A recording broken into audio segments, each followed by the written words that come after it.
আপনাদের আমরা সহযোগিতা চাই। আপনাদের সহযোগিতা নিয়ে আমরা এখান থেকে বিএনপির শুভসূচনা করতে চাই।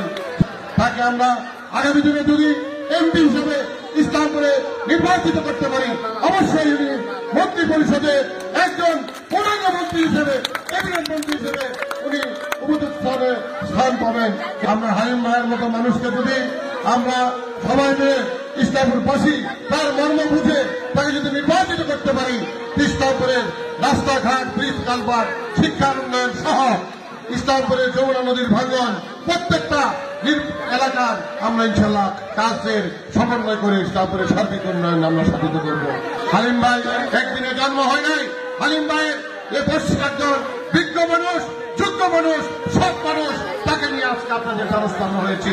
আপনারা তাকে আগামী দিনের রাজনীতিতে ইসলামপুরের মাটিতে তার পাশে থেকে তার হাতকে শক্তিশালী করে বিএনপিকে শক্তিশালী করে ইনশাল্লাহ আমরা বিজয় পতাকা